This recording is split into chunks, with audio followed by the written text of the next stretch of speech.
Okay, you guys can. Oh, wow. Okay.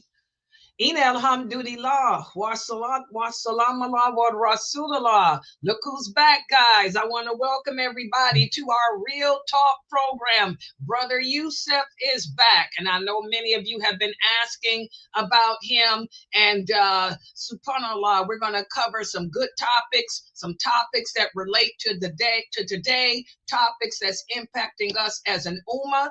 And so I'm going to turn. Recording in progress. Who did that? This is what I'm saying. Recording stopped. Who is that? I'm Was sorry, that was me.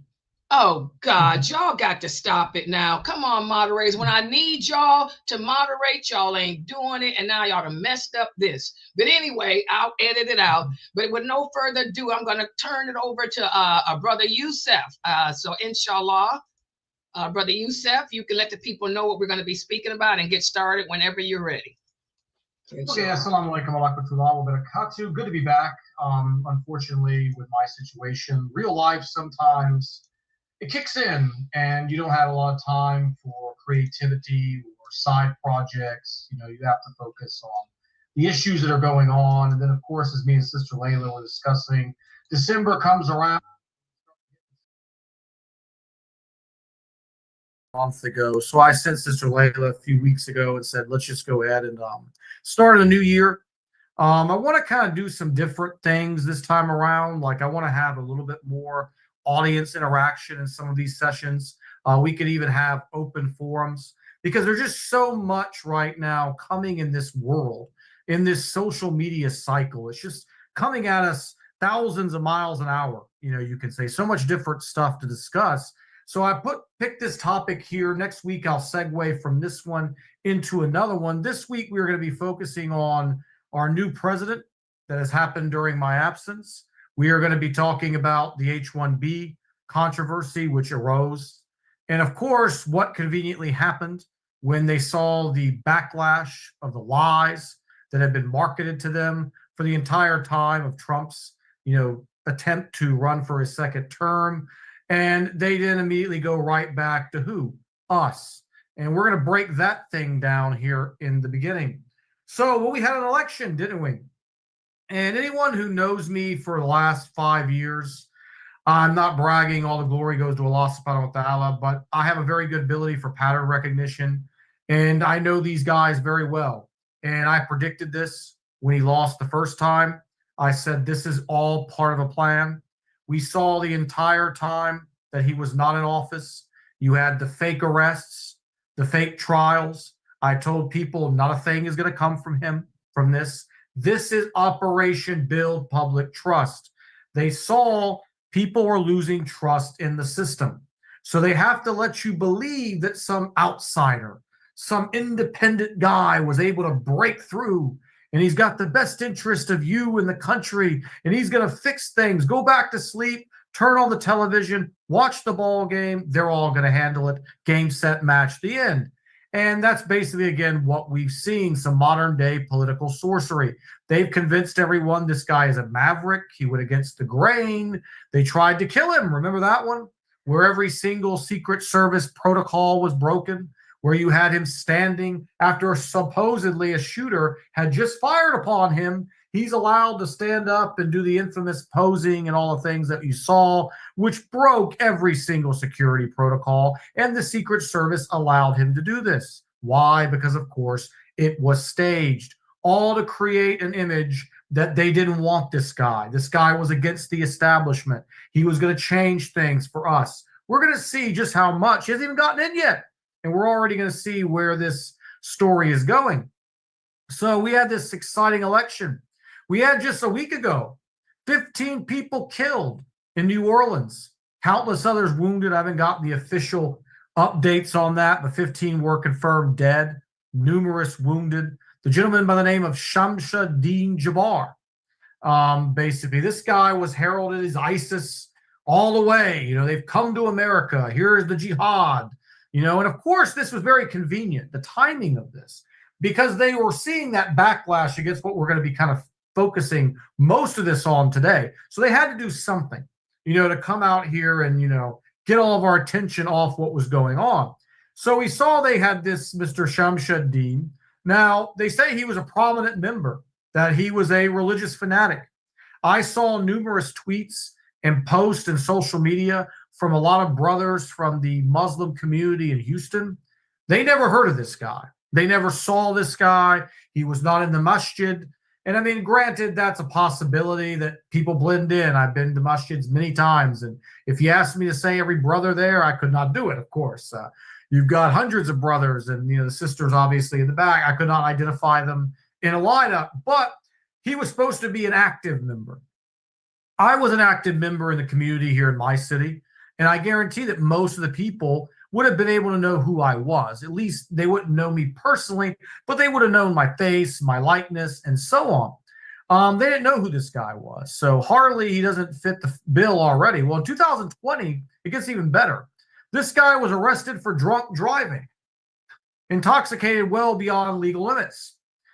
Is this, again, a guy that is out there ready to die for Allah subhanahu wa ta'ala, supposedly, and willing to kill innocent people for supposedly his religion? So we find this. He's also in the U.S. military, for 10 years. And he was in a place called Fort Bragg. I know Fort Bragg very well. The reason I lived 2 minutes from it growing up in my childhood and my teenage years. Fort Bragg is, if all of you who are American obviously will know, one of the largest army bases in the world. Excuse me? Fort Bragg.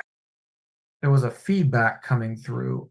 So Fort Bragg is one of the major bases where they recruit people for future intelligence operations. It's got a lot of deep covert stuff coming out of it, specialized, high-level training. This gentleman served in the U.S. military for 10 years out of Fort Bragg. So, of course, we want to extend our condolences to all the victims. I don't think this is something that we do a good enough job of doing. So if there's any Christians, non-Muslims, atheists who are watching me, whether it's live or see the feeds of this, to know, of course, in no way, shape, or form do we condemn this guy. No way am I sitting here making excuses. But the dots don't connect. You see all these things. Now let's get a little bit better here. So just a few days after this attack happened, we had a Zionist reporter. She went to his home. And this is quite funny because this is a federal crime. It's terrorism. That means that his home would have been locked down. It would have been impossible by basic protocols for any journalist to just be able to walk into a crime scene like this and walk around and mess with his stuff and touch his stuff. And this gets really, really comical as this lady is supposedly in this terrorist house. She goes inside and she finds the Quran on his mantle above his fireplace, and it's opened to basically an ayah. I didn't read the ayah, obviously. They never let you zoom in enough. But she claimed it was an ayah about martyrdom and Allah's blessings to the martyrs. That could be several ayah, obviously. But how convenient, right? How convenient. The book is open right there. There's a passage on martyrdom, supposedly. And for what I could tell, it was one of those three-way Qurans, I call them, where they have the English letters, the English words here. You have the Arabic text, and then you have the Arabic text written in English for your tajweed and your practice. I was able to see that. So as she continues going through his apartment, we see, of course, the Palestinian scarf is hanging there in his closet, all prominent to be able to be viewed. How convenient, right? And then we see that he supposedly, they claimed it was a prayer book, but more likely, I don't think they knew what hadith was. There was supposedly a hadith on the pages of the virtues of jihad. So, again, it's laughable. I'm having a hard time not laughing, even saying it. How scripted this whole thing seems to be from beginning to end. Again, we do not endorse. Our condolences go out to the innocent people, to their families. This is not, I challenge anyone to go inside the pages of our Holy Quran and find me any justification whatsoever for any attack like this. So again, the timing was perfect. It's an ultimate distraction. Donald Trump, as we're about to get to, angered quite a few people in the beginning of his not even begun tenure yet, just with some tweets that came out from some of his backers, and he backed those tweets up. So they needed the bad guy. And again, you have all of this stuff. So then you start seeing all the different quotes, and there was a famous UFC fighter. He got quite a many, views because he basically said, Islamic extremists, here's his quote. Let me read this right quick. Islamic extremists, you mean people who actually follow the Quran's teaching. Islam contributes nothing besides violence and oppression. Coming from a man who's made his millions punching people in the face and causing the goal of the ultimate fighting, if anyone's not familiar with it, is basically to give your opponent a concussion so he can't fight anymore, he's knocked out, or to make him submit. So you're a guy that for a living beats people up, and you're going to say there's nothing inside the pages of the Quran that is peaceful. Everything is violence. Well, I'd like to challenge him to simply do a live stream and go through the pages of the Quran with proper context and actually read them out and justify this claim. But it's social media. You don't have to justify anything. All you have to do is just put a buzzword and a cute phrase out there, and people will mindly parrot it. Yeah, Islam's a violent religion. I know it's a violent. I read the Quran. Really? Where'd you read that? I don't know. It's in there somewhere. I saw it. And they're not ever going to be able to actually pinpoint any ayah or nothing to the hand. So again, distractions. And the big distraction now, they've turned from this to the rape gang crisis in Great Britain, which will be the subject of next week. So back to Trump. We have a classic case of what we call meet the new boss, same as the old boss. I had done a political commentary here about 6 months ago, I think 5 or 6 months ago, where it was like left and right, Islam is right. I mean, we were showing again there that there was no difference, that politics, as I called it, was pro wrestling, that on the camera, they're the enemy, but behind the scenes, we are the enemy, and they're working together to destroy us. And Donald Trump was perfect, for this role. He was part of an operation to build public trust. Trust had been eroded and lost, especially after the scam of the COVID-19 pandemic.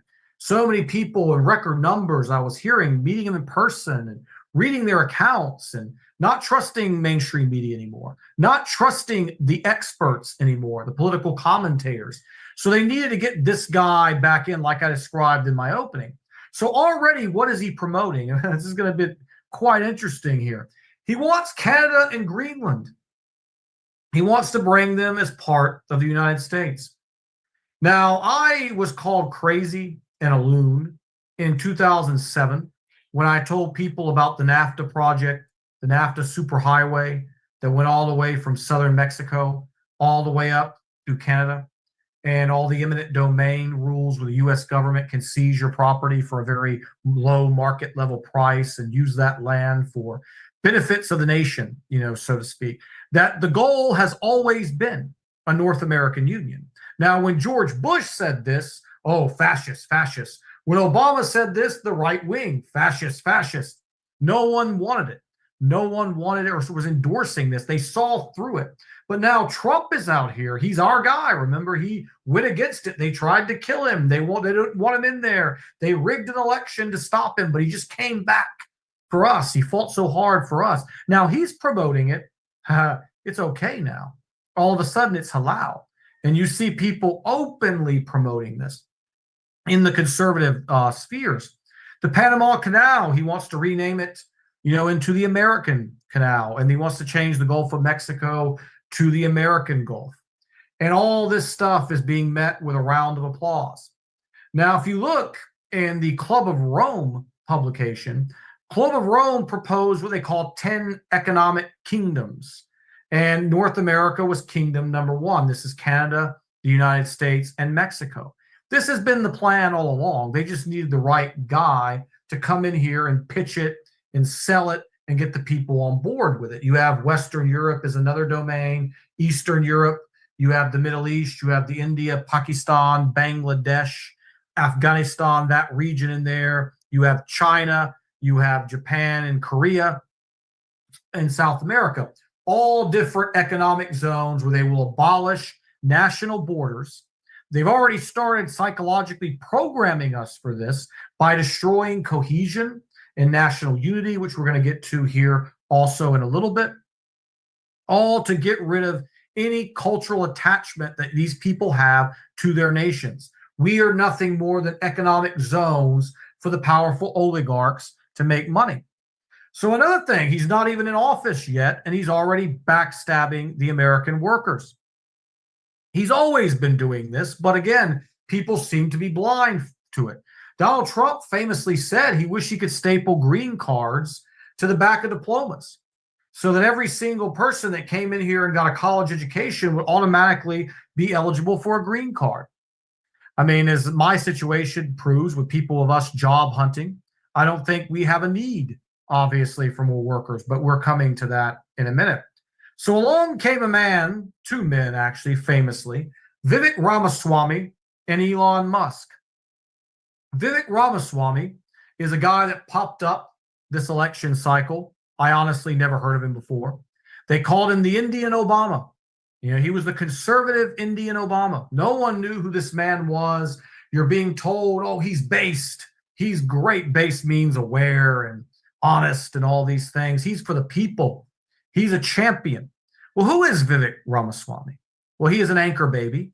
His parents were not U.S. citizens.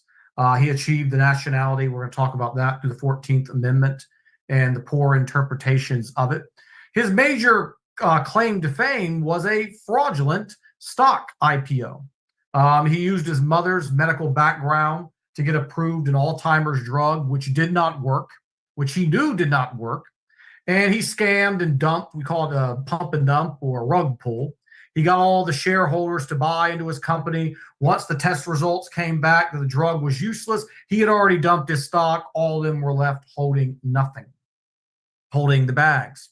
And this is the man they put on the camera who they told us he's with you. You know, he's passionate. He wants to deport the illegals. Well, he wants to do something else, you know, also, as we are going to get here in a minute.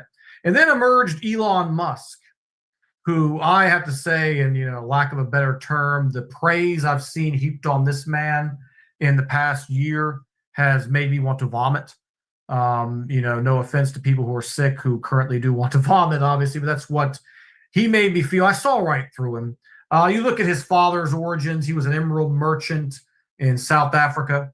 He exploited the economy there, exploited his own people, sold out to the you-know-whos we were talking about all throughout our Palestine series, who have taken over the resources and control of them in South Africa.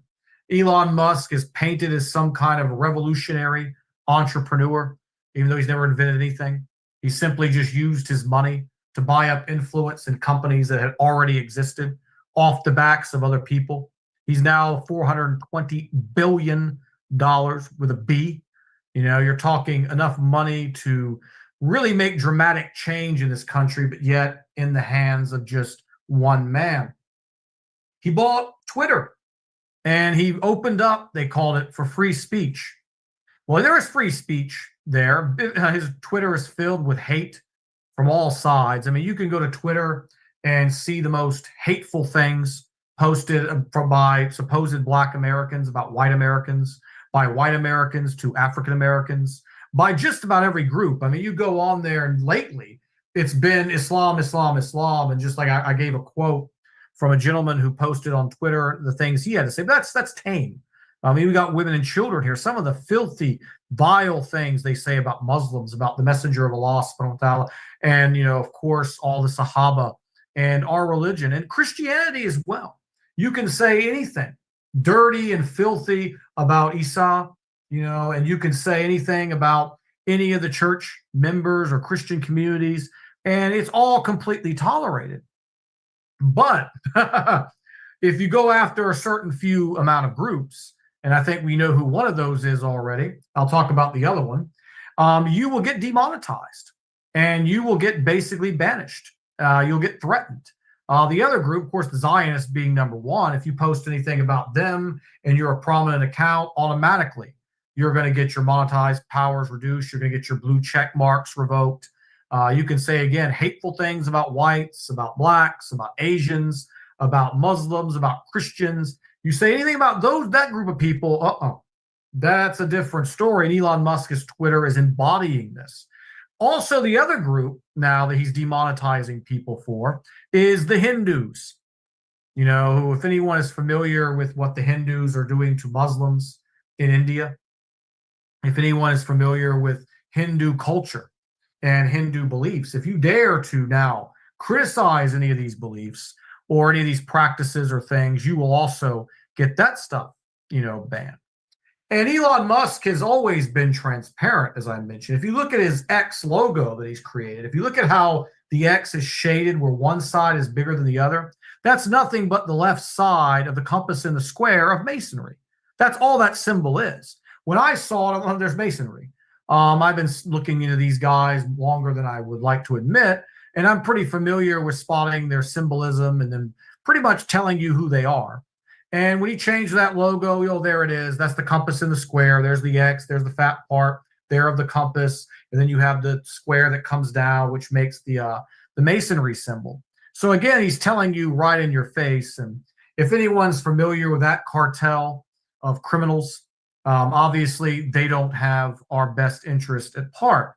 So even going before Trump and Vivek, they were conditioning the American people to accept their next plan, which is flooding the United States of America with unlimited amounts of basically these, what we're going to call H-1B visas. J.D. Vance, who was selected as Trump's running mate, his wife is of Hindu origin. She is a practicing Hindu. I had talked about in my one lecture about politics, about the Republican convention. And during the Republican convention, they had the Hindu woman giving the Hindu prayer in a Christian country. This is blasphemous. Whether you're Muslim or Christian, we view Christians as people of the book. They're 2/3 of the way for the truth. They've got one little big third. They've got to make that jump to come to the right side, but they're right there with us. But when you get into this other stuff, you're talking blasphemous, you're talking shirk, you're talking every major sin in the Islamic religion. For any of those who are not familiar with Hinduism, take a brief 5 to 10 minutes and you'll see what I'm talking about. So they were conditioning us again to get comfortable with the idea of flooding Americans with these H-1B visas, which we're going to talk about the statistics on them coming up. So these are non-immigrant visas that allow U.S. employers to supposedly temporarily employ foreign workers. And again, these people are at mercy to their employer. They're not allowed to leave or their visa gets revoked. A lot of them apply for citizenship after their period of time is ending. And again, they're saying that they need to start bringing in the best and the brightest, or the economy is going to collapse. This is a new one. They're saying now that they're doing the jobs that Americans are not qualified to do.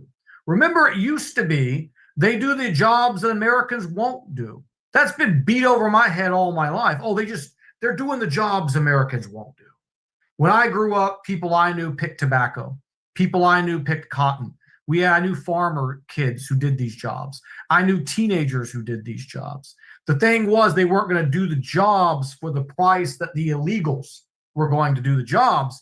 And they framed that argument as, oh, they're doing the jobs Americans won't do. And the whole argument was, oh, don't worry, though, because the high-skilled jobs that Americans are qualified for, they're not coming for those. Only the low-level hotel cleaners and crop harvesters and things like that. But now they're telling us, and again, the joke is on us, they're telling us, no, they're doing the jobs that we're not qualified, to do. So this, again, is what jobs at this point are Americans supposed to be good enough for? Target? Walmart? McDonald's? I mean, you go into McDonald's now. I mean, when I grew up, that was a teenage job. That prepared young men for work and young women for responsibility. Those jobs were never to feed a family. Now you see in these jobs, there's grown adults, of immigrant backgrounds working these jobs. Because again, accepting of lower standard of living, lower salary, that's what this is about. It's never been about being able to fill a void or they can't. Me and Sister Laila were talking in the beginning. I mean, I'm 17 years experience in my field, 17 years. I've wrote more safety programs and curriculums than anyone I've met. That's not to brag. I'm proud of myself, but I have done that. And I can't find a job. The construction industry is off limits to me. I can't even apply for a construction industry job in health and safety management anymore because I don't speak Spanish or I'm not of a Hispanic background. because they've only hired these guys for the low-level labor construction position, so you can't train them in English. You can't manage them in English. You have to have someone who speaks Spanish. So they've basically taken that option. Half of my experience is in construction. The other half is in manufacturing. I can't find a job in half of what I'm qualified to do. It's getting to the point of insanity. Where am I to go? Well, again, Walmart, Target, all these people out here that have studied and dedicated their lives, their careers, are now being told, you're not qualified anymore. We have to bring in an H-1B to be able to do this. So in June of 2024, I got this statistic. More than 32 million. That's 19% of a total workforce. And it's an increase from just 7 million in 2010. So what happened? You're talking 19% of our workforce is foreign born. Where are the Americans that used to work those jobs? Where are they? What happened to them? Did they just decide they didn't want to work anymore? Or are they struggling being unemployed? And I think we know the answer to that. Or they had to accept pay cuts and lower their standard of living because they simply couldn't get a job. No one wanted to hire them. You're American. You want a vacation. I don't like you. You don't want to work 70 hours a week. There was even an immigrant, and bless his heart, for wanting to boast about being a hard worker. But he was saying, oh, well, I have an advantage over all you because I'm willing to work 70 hours a week. Well, 70 hours a week work is about as close to slavery as you can get. That's stripping your work-life balance. That's stripping all essence of your humanity and basically turning you into nothing but a mindless server, basically, for the pockets of corporate America. You are not going to have any high-level quality of life living such a way. And out of the 319,494 in 2020, 75% of these H-1Bs have come from one country and one country only, and that's India. And again, and I don't want anyone to get offended. I met some beautiful Indian brothers, but India's got 1.5 billion people. India has a lot of corruption issues. And instead of basically taking this line of caring for our Muslim brothers in India, help them there. We don't have to bring in, 50 million, 60 million to this country, or 1 million, 2 million, until we can guarantee that every American has a right to work, has a job that they're qualified for, of course, and is able to serve their family and live a happy, wholesome, fulfilled life. And then you add in the other aspects of this. So it's not just the workers. When they get the green cards, now you have a couple of other problems. You have the family reunifications, where they bring unlimited amounts of family members effortlessly. The immigration lawyers have made a killing off of this. And then you have the anchor baby, which is one of the most disgusting things that the American people have tolerated for far too long. This all stems from the 14th Amendment. For those of you not familiar with the 14th Amendment to the Constitution, this was a dilemma that had occurred during the time where slavery was abolished. You had a huge population of African-American slaves who some people wanted to repatriate back to Africa. Others felt that we owed them, a service, obviously, for what had happened. And there was a emphasis, basically, of getting these people to be accepted, as Americans. So the 14th Amendment was introduced for the descendants of these slaves to guarantee they had citizenship in the only country, the only land they had ever known. It was not their choice to come here. It was not their choice to live in the conditions that they lived in. And they were now granted U.S. citizenship. And since this point in time, around the 1960s, we've seen this being abused on a level that most people have no idea. When I lived abroad, I saw the people. I talked to them. I heard the stories. They would come into the airports. The woman is 9 months pregnant. She comes here. There's a citizen right there, on the spot. They would immediately get on welfare, and they would take advantage of this system, because you can't deport the child, so you have to keep the mother. And then, of course, the father and everyone else. And this has been Chinese, have been birth tourism, they call it, have really abused this. And we have so many, again, of these type of people that are coming into this country. and are just simply raping our resources, to be honest. And we're going to get to a little bit more about that here in a minute. Now, our government despises us. That's one of the cores of the matter, is that I lived in Saudi Arabia, I lived in Bahrain, I visited UAE, I visited and worked in Oman. I went to many North Africa, Sudan in particular, spent time there doing some work and some training. I never saw the level of disdain from a government towards its people that the American government and the corporate establishment has towards us. They view us as needy, demanding. We are a pain for them to have to deal with. They despise us with their very being. That's why you see every single thing they do in Washington is never for our benefit. It's always they're sending to Ukraine. They're sending billions in Ukraine. We have people in our inner cities that are living in dilapidated housing and, for government housing as well. We have people that can't get loans. They can't get themselves, or we're talking about riba, obviously, but good quality non-interest loans. Imagine what we could do with the billions and billions of dollars that we've sent to their buddies in Ukraine, to all their other dirty projects around the world. But you don't see this. You see everything our government does is to make our lives worse. I had joked one time when I was in a break room and we were having a discussion. One of the guys was saying, oh, the Democrats and Republicans, they can't cross the aisles. And I used this line in that past presentation I did. And I found him a newspaper clipping in the state of North Carolina. 99% of the representatives in the House in North Carolina had voted to raise college tuition. 99%. When it came to messing us over and making our lives more difficult, more problematic, putting us in more debt, they had no problem crossing the aisles and shaking hands on that one. When it comes to sending money to Ukraine, they have no problem doing that. When it comes to all the other foreign aid that they use for their dirty leaders around the world, they prop up. They have no problem doing that. But when it comes to giving something to the American people of all walks of life, they certainly can't come to an agreement. Now, I want to throw out a side note here and compare that to what I was reading last week about the most hated Islamic group, arguably in history, maybe Al-Qaeda, but these guys at least are number one, number two, the Taliban in Afghanistan. We hear all the Taliban, they're so evil, they're so wicked.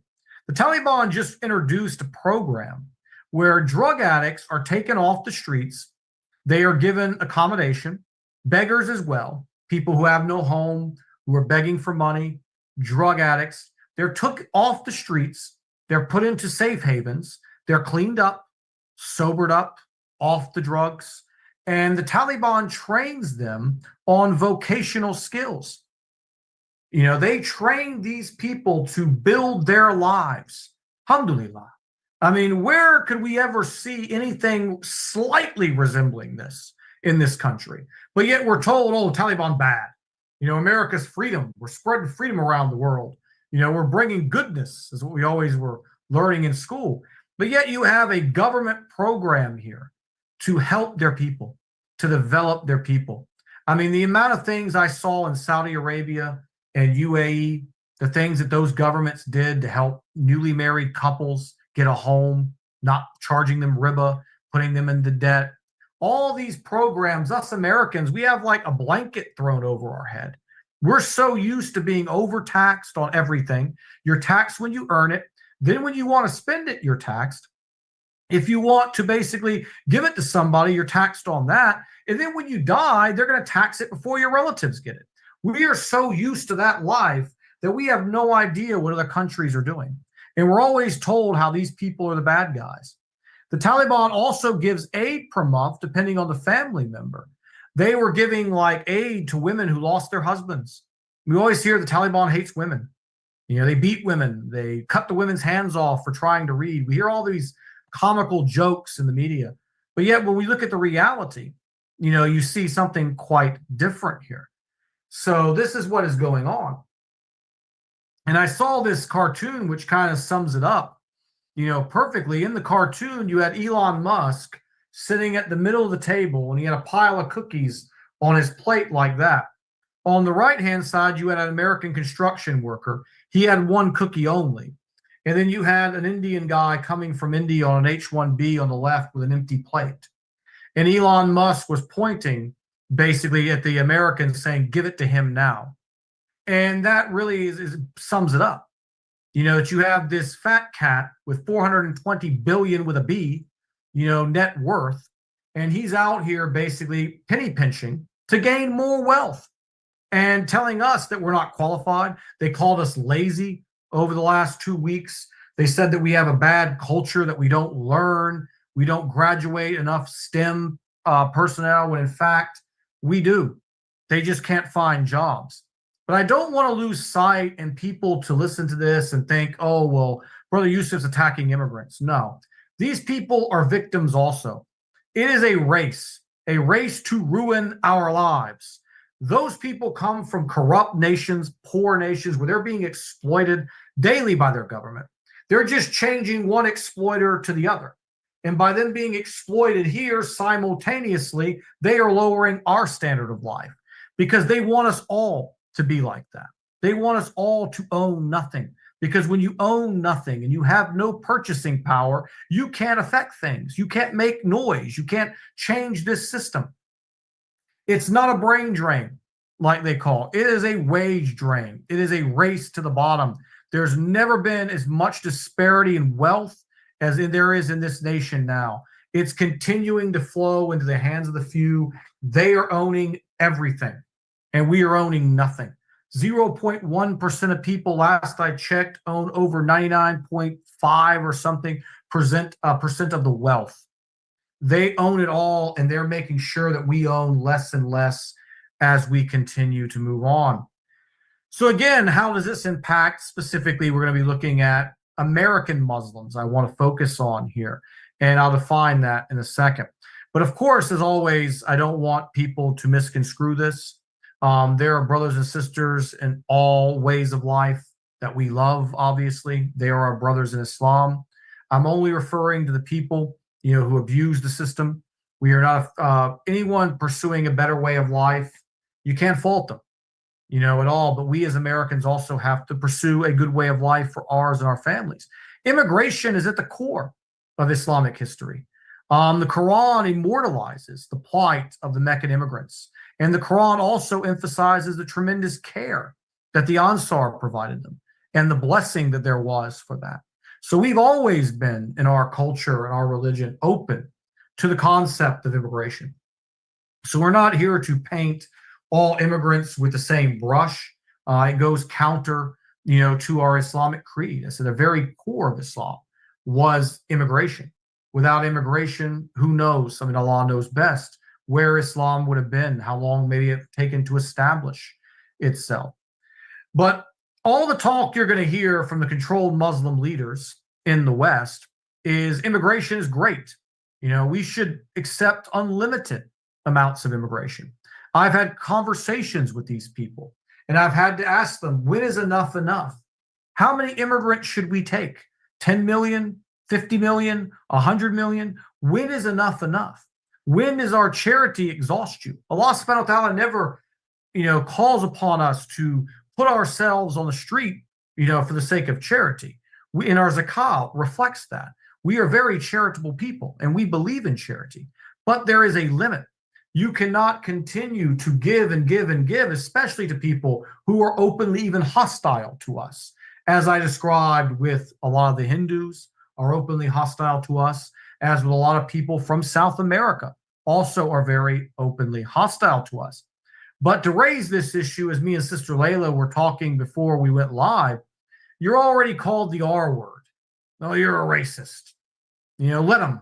At the end of the day, you use a word when it doesn't have any meaning, the word loses meaning. It loses its power. It's like you just keep labeling people that just for a simple, honest conversation about the limits of what we can and can't absorb. Housing now, for all of you who are paying rent, it doesn't matter where you're at. I looked up, when I was looking for a job, I looked up a city I never even heard of. It had a population of 1,700. And I was thinking about looking to maybe get something there and travel 35, 40 minutes to the job site that was away from that city. Even in that city, as I looked up the rent, it was almost exactly the same as it is here. because we have a major housing issue. We have problems with housing already. And you're going to bring in all these extra people on these H-1B programs. How much higher is the housing going to go? And you always hear, again, from these same Elon Musk types, immigration is great for the economy. And this is the first argument they ever use against you. Oh, it's besides the racist term. This is great for the economy. Well, in kabuki theater, and playing with numbers, yeah, it is great for them. It raises housing prices. Is that great for a family trying to buy a home? It raises your rent. Is that great if you're the renter? But it's great for the landlord. It raises food prices. That's great for McDonald's. That's great for Kroger, for Walmart. But is it great for me and you? It raises all these things, but it's good for them. It's definitely good for them. But for us, we're the ones that have less and less of our paychecks to enjoy, to invest in our children and all of these things because of this insane population increase. So as Muslims here in America, now when I'm talking about foundational, Americans, we are the Americans who, this is our land. We are African Americans, we are white Caucasian Americans, early Asians, Chinese, Japanese in origin, some with their roots back to the 1800s, building railroads, establishing cities. We're talking about people who've come into this country and have followed the laws and have been very good citizens, good members in the Muslim community. When the Muslim community, which is comprised in my local city mostly of immigrants from Morocco, when they thought, they didn't understand the true story. They thought I was in a bad financial situation, and they got money together and brought it to me. And I said, brother, I can't accept this. I'm in a bad, stressful situation, but I'm not in a bad financial situation. That's just, again, the type of love, that came. These are not the people, obviously, we're referring to. These are people who've established their roots here, who have contributed, but again, we do have limits. So foundational Americans who this is our only home. We don't have anywhere else to go.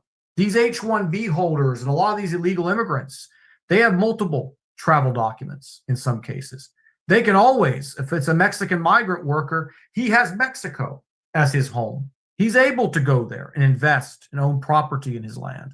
If you're an immigrant from Jordan, as an example, you can always go back to Jordan. If you're an immigrant from Egypt or even Morocco or Saudi Arabia, there are some, they have Saudi passports, they have American passports. They can go back. They can always pick and choose where they want to live.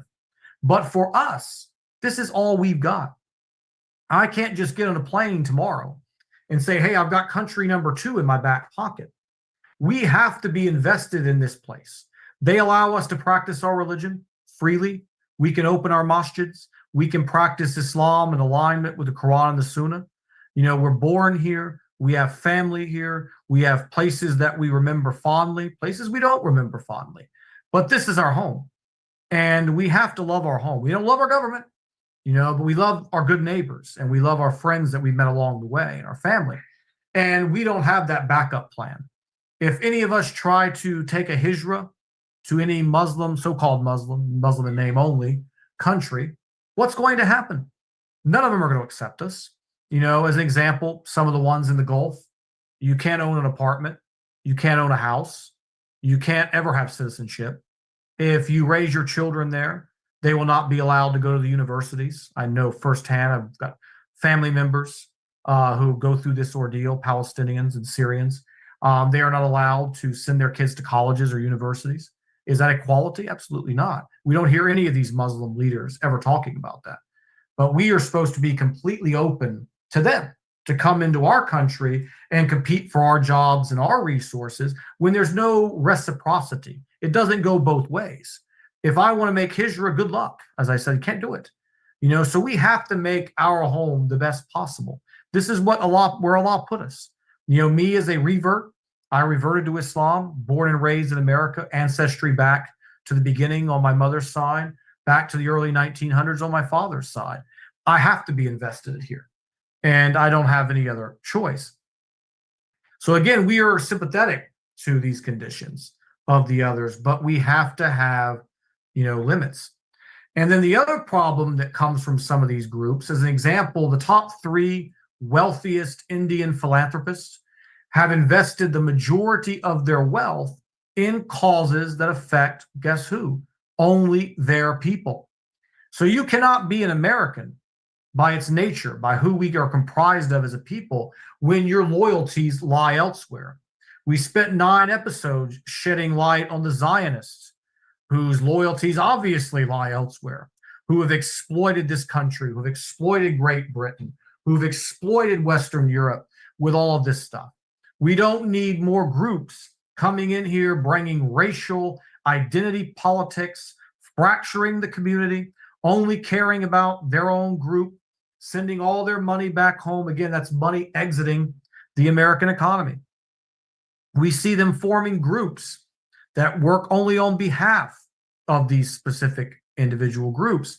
And again, this leads to a breakdown in social cohesion.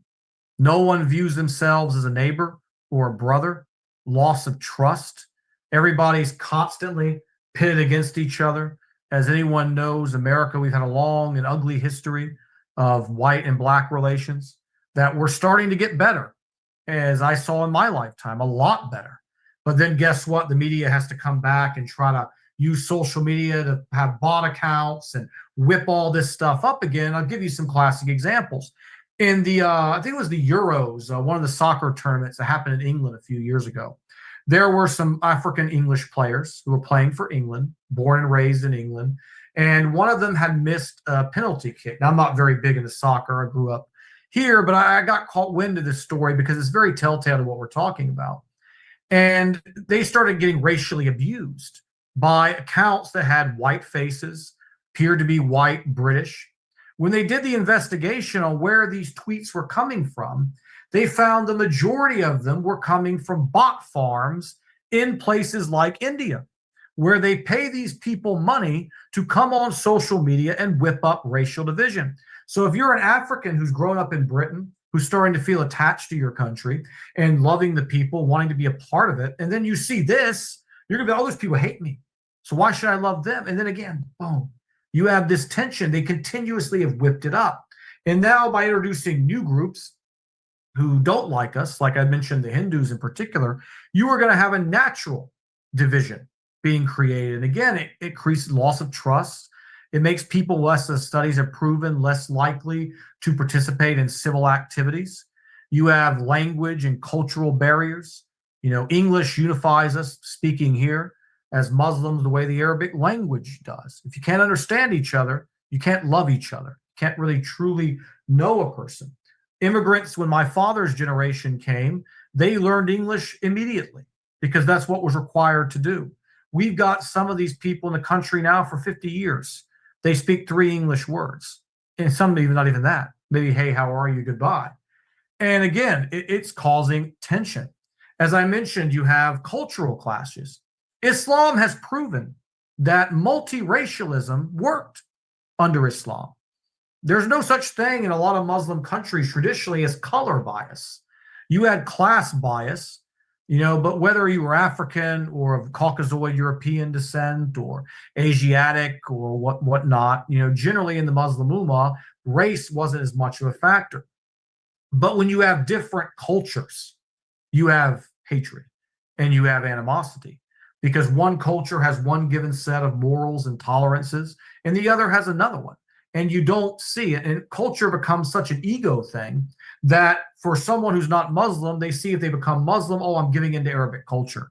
So you have this little ego battle going on, which creates even more division. And this stuff just continues to rise. I mentioned it creates suppressed wages. The more workers, the more employers can lower the wage. Everybody needs a job. I saw a video a few years ago. There was one job posted in India, and there was about 10,000 people lined up for that job. Do you think that employer is going to pay high dollar for that job when there's that many people that want it? It's a race, again, to the bottom. You see prices in consumer goods, as I mentioned, continue to rise. We see the economic damages from all the remittances, sending the money back home. We see lower quality schools for our children because people are coming in who are not learning English. There's no emphasis in the home. This slows down the classroom. It fills up the classroom sizes. It affects our children. Why would any citizenry benefit from this? What is any benefit at all? And it's almost like they try to find the biggest powder keg that they can throw into something. Okay, who hates this group? Who hates this group? Okay, let's bring a lot of those people in now to just increase this tension. Everyone knows Muslims and Hindus have tons of tension. Everyone knows already that Christians and Hindus have had tensions in India. So let's just bring a bunch of Hindus into a Christian or Muslim nation. And then, of course, you create that tension. It's very good for the Zionists. It is divide and conquer. It allows us to be spending all of our time worrying about each other and disliking each other and arguing with each other and this and that while they're sitting there dropping our wages and driving us to the ground. And again, these are the cases we see so many of these so-called refugees. And what I say by so-called refugees is these are people that are not even leaving war at all. There's no war in their country. I saw one, he said he's homosexual, and they awarded him, the guy, you look at the guy clearly, you can tell he's not homosexual, at least from the visual standpoint. And they're using this. They're using a variety of other reasons. My country's politically unstable. You have to let me in. We've let in so many South American gang members, open criminals, hostile to us and their own people, who have terrorized places like El Salvador for decades, are now being openly welcomed across the border. Joe Biden took all the blame for that, but this show is going to go on under Trump as well. No one has a right to live here. It is not a God-given right to live in America. It's not a God-given right to live in Saudi Arabia. It's not a God-given right to live in any particular place we want to. There's got to be rules and restrictions. And again, we are called, cold-hearted and the R word and all of those things. But at the end of the day, what we want is what's best for the people. Like I said, our nation, our family, our neighbors, our friends, and so on. And right now, it's not happening. Our government is an open, hostile enemy. They say the economy is good, but again, it's good for the investors. It's good for the wealthy. It is not good for us in any means. And again, the immigrants are not our enemy, although some of them are. As if you're a gang member and you're coming into my country to sell drugs, you are my enemy. If you're coming into my country to whip up racial division, you're my enemy. If you're coming in the country to hate me and my religion or the color of my skin, you are my enemy. It's not a hard statement to make. And a lot of these people are. But there's a lot of, like I said, very, very beautiful brothers I've met who are first-generation immigrants who have added to this country, who've added to me, and of course, none of them are what we are covering here tonight. All right, Sister Laila, I timed it at about 55 minutes. We can take questions, answers, and discussions.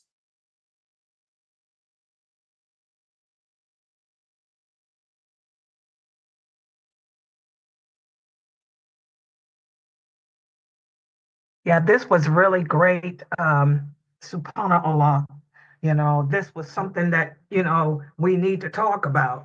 And I can say, being a person that retired a couple of years ago from the state government, wow, the state government is big on that, hiring, giving people those type of H visas and giving the professional jobs to them.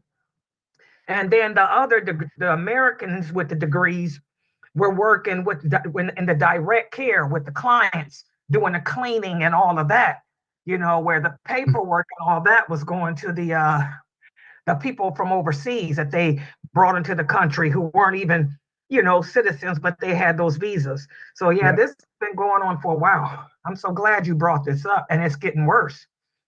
Yeah, I first encountered this when I was in my early 20s, and I had worked at Walmart, one of my first jobs, and they had a bunch of, Eastern European, Russian, cleaning people at night. And they called them Department 99, which was different than the way Walmart had structured all their other departments. And I was wondering what was going on. And then they got busted because all of them were illegal. It was like they had taken their plan was eventually to start implementing this across the store, to all the different departments. But they started off with the janitorial jobs, and they said, again, no Americans wanted these jobs. Well, once they had to get rid of the illegals, we immediately filled the maintenance department, immediately. There were plenty of people who were willing to take that job. And at the time, that was $6 an hour, which was not, back then that was minimum wage when I was in my early 20s, but people gladly who were trying to get their life going. We had a lot of young people, you know, a lot of people who work multiple jobs, unfortunately, were taking these jobs. And they always, again, Americans don't want them. You know, they're doing the jobs you won't do. You're too lazy. You're too prideful. It's just, again, it's a load of nonsense. It's a lie. Exactly. Sister Sabrina, you want to comment? Go ahead. Oh, yes, I can see that. I talk about it all the time to people, and I wonder why a lot of people can't even see this. When you walk into a hospital or you walk into a place where people make good money, and you're like, where are we? We can't even get a job. They won't even hire us. They won't even hire us. They tell us you don't speak 3 or 4 languages. So you can't. My daughter went to college and finished college and couldn't even get a job. Mm-hmm. Oh, I 100% feel for her. My best friend, he's no longer with us, and he graduated as a chemical engineer, and he had to accept $15 an hour working as a low-level, you know, quality checker with a chemical engineering degree, because they said, well, you've got the degree, but you don't have the 15 years of experience. And he's like, what I always used to say, I can't get a job because I don't have any experience. I can't get any experience because I don't have a job. So it's like, how are we supposed to do this? I mean, you won't hire the guy because he only has a degree, he didn't have the experience, but how's he going to ever get the experience if you won't hire him because he didn't have, it's just, it's preposterous. And they've been feeding us this load of nonsense for a long time. And I feel that in the Muslim community, they tell us that it's like our Islamic duty that we must accept immigrants. And it's like, of course, some, yeah. But how many? Again, as I said to that one guy, I said, 10, 20, 30, 40, 50. When is enough enough? When his country wouldn't take one. I'm not going to name what nation he was from, but his country wouldn't take one. And he's telling me that we are a racist country because we don't give enough. It's like we give everything. Some of the stories I hear from my wife are just crazy. What some of these people, free rent, they get phones, they get their food paid for. And then what they do is they go and they work under the table and they don't pay taxes. And they still keep claiming the food stamps, and they still keep claiming the free rent because they're not working. And then they save up their money and they open a business. And then these people in our government tell us, oh, Americans lack the entrepreneurial spirit. Americans don't start their own businesses because Americans can't save no money. And if you want to go out and get a business, you got to get a loan, and you got to take riba, and you got to put yourself into debt. And if your business fails, guess what? You're paying the riba and the original money back. While these guys can sit there and take advantage of the system, getting all these free handouts that are for us. We pay taxes, so if I lose my job, or your daughter loses her job, or you lose your job, I can go get food stamps temporarily to help me out because I paid taxes for that service. And then once I find a job, I'm back on my feet again. I don't need the program. But we're giving it to these people to come here and save money, work under the table, exploit the system, and then all of a sudden they start a business and our government tells us we're lazy. I mean, it's just so insulting. I have another question, Brother Yusuf. You brought up North American Union, and also does that stem from the New World Order? Absolutely. Okay, Absolutely. So it's the Asian Union, the African Union, the North American Union, and the European Union. So what I was thinking, if they combine Mexico, Canada, and America, that means they're going to have to introduce a new currency then. Absolutely. And they're already planning on that right now, a digital crypto-like currency on a blockchain that every single thing that money's ever been involved in is recorded, and they can access it. The end of, and they can cut your money off. Obviously, they can disable your codes. They were trying a little bit of this with the COVID scam, trying to get those digital IDs around the world implemented, getting ready for this. And if we merge with Mexico and Canada, it is a death sentence for the quality of life in this country. Because what it will mean is every single person from Mexico will be eligible to come here and work. Every single person from Canada. Canada has taken in so many Hindu immigrants that they can't even find jobs for them. It's like it's resorting to what you see in India, where people are doing odd, weird, strange jobs on the streets, from what I've been reading. And these people will all be open to come, to America as well. So we're looking at a single America currency, the Amero, or whatever they're going to choose to call it. And a merger, an economic zone, according to the Club of Rome plan for the kingdoms. They will split the world, and every zone will be basically an economic zone. There's no, unique culture or religion. And that's why you'll see in Muslim countries now, they're promoting the ecumenical movement. They're building monuments honoring all the religions as equal. They're having Hindu temples in UAE. Bahrain had Hindu temples when I was living there. I don't believe Saudi does yet being the key word there. But again, trying to remove religion slowly. First, you remove religion by all religions are equal. No, they're not. Some religions are a lot more sensible, than others. Obviously, for us, we 100% believe we have the truth. But yeah, you remove that. You remove the culture by mixing everybody's culture in, creating kind of like a replacement corporate culture, which is what you're seeing here, where now you ask somebody what it means to be American. It's like the garbage music you listen to or the waste of time television programs you watch. That's what it means to be an American now. There's no unique traditions, that hold you together, bring you together like we have in Islam. Also, I was going to ask you about the, so when we don't own anything, that means that it's easy for them to control us. 100%. So that's where that digital block, what was that thing you were? Yeah, blockchain. Blockchain. Yeah, blockchain technology is taking over. All assets will be tokenized. And these guys are so smart and they're so much ahead of the average person. What they do is they get you to love what they're introducing. That's actually your slavery. They get you to praise it. So they create Bitcoin, makes a lot of people a lot of money. They create all these cryptos. So many millionaires have been created. People are begging for it. Just like we did with the cell phone.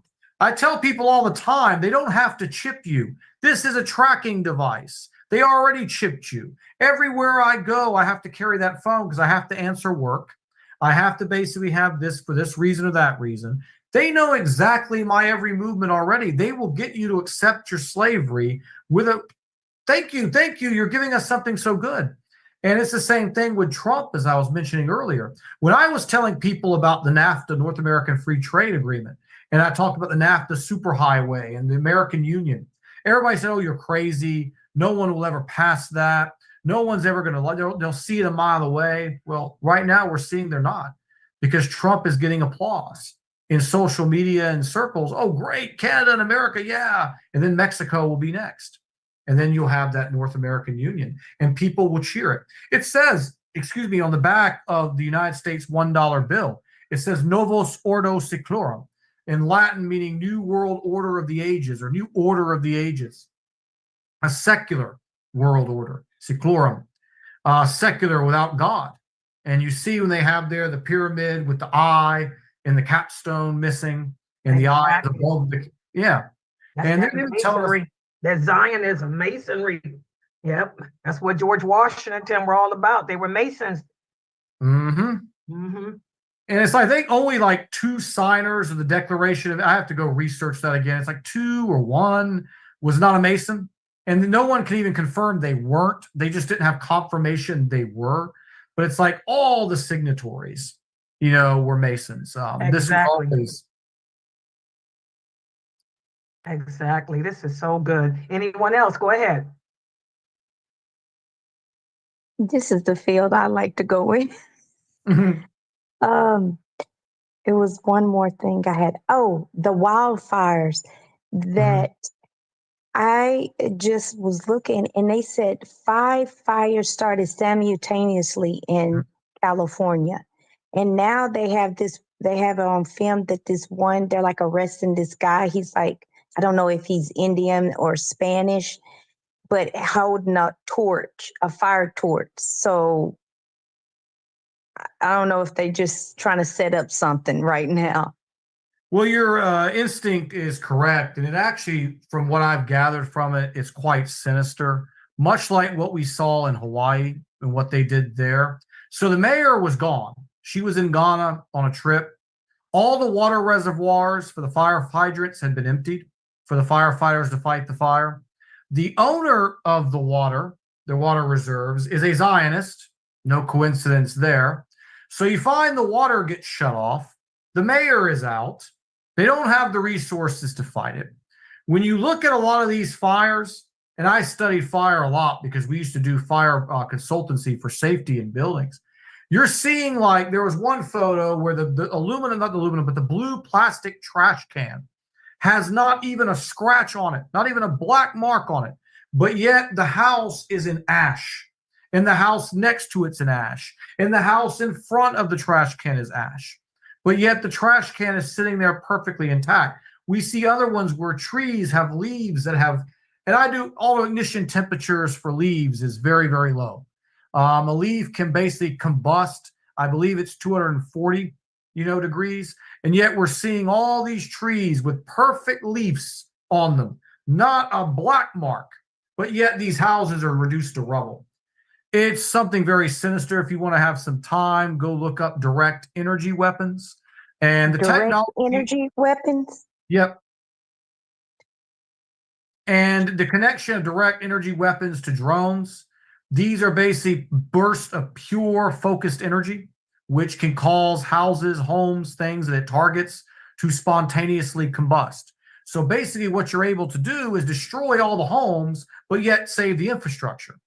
So when you want to buy those people out, which one guy had already posted his story, his house was 4.5 million in value, it's gone. And he got a call already offering him $750,000 for his land. Just like what we saw in Hawaii, same thing. Water off, can't fight it. They locked the people in. They didn't want that many witnesses. All chaos, poor mismanagement, no emergency preparedness. And you saw the same things. The houses are ash. And I'm not saying it's 100% true. It's just very, highly, highly suspicious, especially when you're seeing these things with the trees. And, some photos of trees are charred, yes.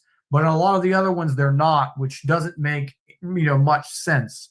And knowing they've done this before, knowing they have this technology, and already seeing where they're trying to go, what they did to the people in Asheville, they want 15-minute cities. Saudi Arabia is building a massive one now called Daline, I think it is. In Arabic, it's a different name. And what the purpose of these 15-minute cities is that you can get everything you need in 15 minutes. You don't have to have a car. You don't have to have a bike. You can just simply walk.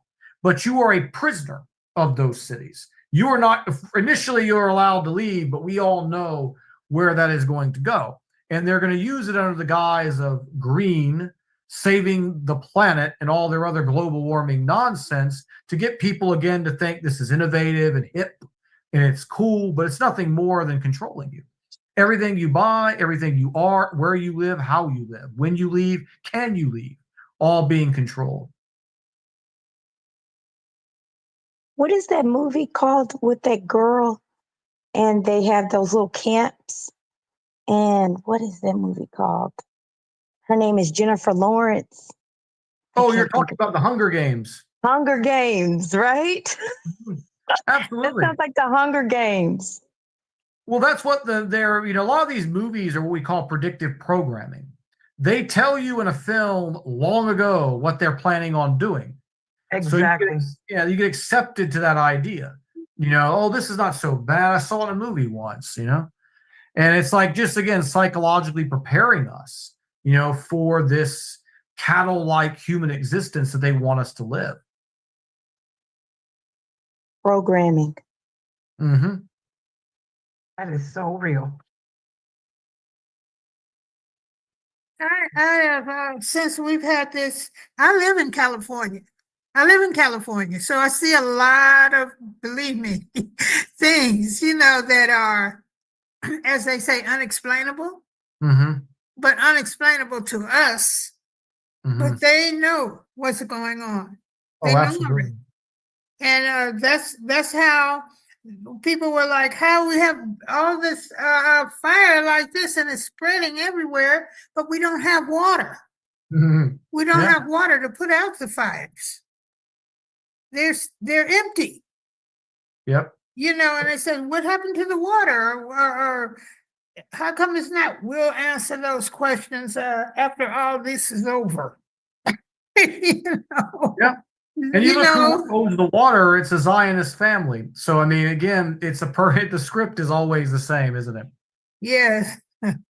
The same people, involved, and they own pretty much, unfortunately, they own us. And what we're seeing in Syria now, all these Muslims I saw on social media, alhamdulillah, Bashar is gone. And Bashar was, but not by any, stretch of the imagination, a good person. I mean, of course, we know the answer to that. But let's look at who's replacing him. And all this is about the privatization of Syria.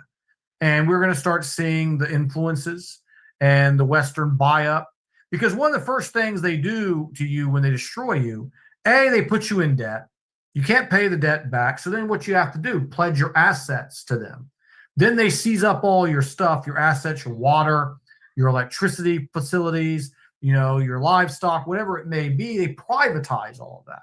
So now your nation is, they've done this to Africa, class A, like every African nation, up the debt. Then you can't pay the debt back. You got to give them the collateral. They buy all your resources. They privatize everything. Now the people don't have control over their own resources and destiny anymore. And we're going to see that with Syria now. And all these people are cheering this. Bashar, again, is not a hero. And Bashar needed to go. But what did we replace him with? Something that's long-term going to be even more destructive. Exactly. Al-Qaeda. Mm-hmm. The terrorist groups. Yeah. People think that evil can't fight evil. That's just not the case. Yep. Evil fights evil all the time. Somebody doesn't have to be good, in the conflict. Exactly. Yeah, a lot of comments from so I looked at the other social platforms, Rumble and everybody just agreeing. Everybody's saying that they're glad you're back. This is what they need to hear. This is what needs to be discussed. People need to be awakened. And one brother here typed that he was watching videos in Canada and he sees more Indians than white Caucasians there. Absolutely. And that would be devastating if they merged it like you were saying that they talking about doing. That would be devastating. Yes. Oh, absolutely. I mean, every racial group, has a right to exist. I've done 9 hours in Palestinian against colonialism from the Zionists, colonialism from my own racial group. I mean, colonialism and conquering of any people and imposing or changing their culture is very disgusting, to me in any sense, And British people have a right to exist. French people have a right to exist. Tunisians have a right to exist. We all have a right to exist and preserve our unique, ancestry. I mean, Allah subhanahu wa ta'ala said in the Quran, he made us into varying tribes that we may know one another. He never said for us all to be one tribe, although we can be under Islam, but we still should have some bit of our own identities that are preserved, And when you have a place like Canada, already the indigenous people lost their way of life. And then you have the next group is now being replaced. And then you're just going to have a hodgepodge of, like I mentioned, a globalist enclave of no identity. Just your identity is your favorite rapper or your favorite basketball player or your favorite movies. Which is what it's turning into. Mm-hmm. Yeah. I mean, when I grew up, it was already getting bad. I remember people, sometimes I met a new person, first question they ask, what music you listen to? Who's your favorite band? Like, that tells you about me, but unfortunately, nowadays it does. They've been stripped of all their soul, all their dignity and humanity, and you're just a mindless consumer to buy their products that they sell you. Okay, another brother here asked a question. He said next week when you discuss, okay, I'm reading it. I had to turn my light on so I can see. He said next week when you discuss what's going on today with the grooming, he said, will you also touch on this idiot Andrew Tate? Oh, alhamdulillah. I was never denied any of my topics in the masjid except for one.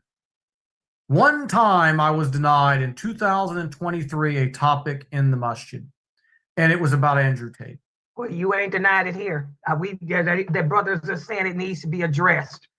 Because I had archived quotes and statements from this man, his pre-Islamic conversion, where he said Muslims are stupid and they're easy to play. This guy is a classic narcissist. He's going to call his shots. He's going to tell you what he's going to do. He's going to do it. After this man's conversion, just 1 month after it, he was out there condoning sexual intercourse with transgenders. I mean, I'm lying to you not. The video is there. I saw it. 1 month after his conversion. Now, people, and I was getting, all the brothers were attacking me saying, Brother Yusuf, you shouldn't judge intention. Look at Umar. And I said, when Umar converted to Islam, Umar was the change immediately. His actions, Umar wasn't, oh yeah, give me a couple months of being Muslim and I'm going to promote sin for the previous, Right. It didn't happen, obviously. It's a terrible comparison because this guy, he suckered the Muslim community in. And the heart of this is something that's very depressing to me. The Muslim community seeks celebrity validation, and it's disgusting. Yes. It's like any two-bit loser celebrity converts to Islam, immediately and we blindly follow them. That's right. Well, you see the crazy comments he's putting out now about the grooming, about Muslims, raping. It's just sad. The statements that he's typing now, it's just pathetic. He's just showing his true colors, which, like you said, I'm like you. When nobody got it, we don't judge intentions, we judge behavior. How the heck you be a Muslim, but you going to church and say that and making statements that you a Muslim when you in Dubai, but when you go to Ireland, you Catholic. I mean, come on. We judge by your actions. We're supposed to. And the statement he's making now about Muslims is bad. Really bad. He said one time, like we believe in Islam, Jesus is the Son of God. I mean, you don't have to be a Muslim for a day to know that's first page Islamic theology. He's not the Son of God. I mean, it's only repeated in the Quran and several ayahs as Allah challenges those who propose such claims. And he's getting away with it. And it's like all the Muslim I want to do a series called The Muslim to Watch Out For, as we eventually go, or so-called Muslim, I should say, to watch out for, where we go through a lot of these guys and how they're fake. How they slip the bid'ah in there, how they slip the degeneracy in there. Sneeko is another one. For anyone who buys anything that comes out of that guy's mouth, he's got porno stars and OnlyFans models who do disgusting things for a living on his show, and he's selling himself as a Muslim. He's going to Mecca and posting pictures of his umrahs and him handing out candy in Medina. And then he's sitting there with prostitutes and OnlyFans models and asking them to tell their tales. I mean, it's not that he's giving them dawah. That would be a different story. No. It's encouraging this. And I said to my nephew, and I hope he's going to watch me when he wakes up today on recording, I said, could you imagine, a Muslim boy, coming to his father and saying, did the messenger hang out with prostitutes? This is Sneeko's doing it. This is Islamic behavior. This is normal. And it's about creating what I'm going to call Muslim 2.0 in one of the series, which is the new Muslim they're trying to build, which leads in to those new world order things that we were talking about tonight. Exactly. Muslim 2.0 is fine with OnlyFans models. He's fine with vulgar, disgusting rap and rock music. He's fine with, Zinna. He's Muslim 2.0. He's modern, And yes, Andrew, I went on because when you start getting me on Andrew Tate, I mean, I will go on and on. There's just so much with this, guy and with this, what you call it, the Muslim grooming gang thing that's going on now. I mean, I've known about this, for quite some time, and I feel a lot of the Muslim community should be ashamed of themselves in England because they defended these guys. They made excuses for these guys. It's like, we don't have any obligation to support this trash. This is not a reflection of the Pakistani community. It's not a reflection of the Muslim community. These are disgusting human beings. And they broke several Islamic Sharia laws in what they did. And just like, we condemn any criminal, we will condemn them and expose this. But we're also going to show how it's not as widespread as well. And we're also going to talk about the Western women's complicity and how they enable a lot of this by their behavior, by their promiscuity. You know, and not to say that what these men did is justified, no, but these women are not these innocent angels that the media was presenting them to be either. A lot of these women went to these facilities willingly to partake in some of these activities. Yeah, that's going to be interesting. And that's going to be next week, inshallah, guys. So, yes, one of the brothers here is typing. Yeah, this is he's back. So it'll be every Friday, inshallah, at 7:30 Eastern Standard Time. This will be Brother Yusuf's class. Yes, 7:30 p.m. Eastern Standard Time. Okay, alhamdulillah, we've come to the end of tonight's wonderful lecture. Please, guys, pass the word on to everybody on your Facebook page and your social media groups that Brother Yusuf is back, and he'll be discussing those issues that relate to what's going on today every Friday at 7:30. And Dr. Jamali will be joining sometimes too. He was supposed to join tonight, but I think he got caught up at the mosque because I think he's at the mosque doing some things. So inshallah, guys, we're going to close out for tonight. I will put these shorts out in the morning, inshallah. Yes, they'll be on the YouTube channel. Look under the tab shorts, and I'm going to also post them up on Instagram and also post them up on Twitter and Facebook too. All right, guys. So I'm going to log out for now. Inshallah, the Q&A, the Islam Q&A show, my show is at 9:30.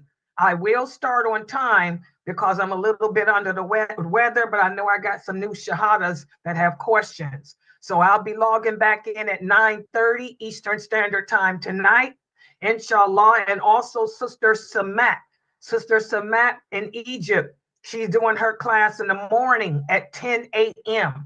So for those of you in Europe, 10 a.m. Eastern Standard Time will be Sister Samat, her names of Allah. Okay, so we're going to close out for tonight, Brother Yusuf. Thank you for this informative lecture. My pleasure. Subhanakallahumma wa bihamdika ashhadu an la ilaha illa anta astaghfiruka wa atubu ilaik. Assalamu alaikum, everybody. Muslim. And I got to switch to another computer. Oh, I'm on a different computer. So you're going live here again. She'll go at 9, inshallah. I guess you don't take a break even when she's sick. Um,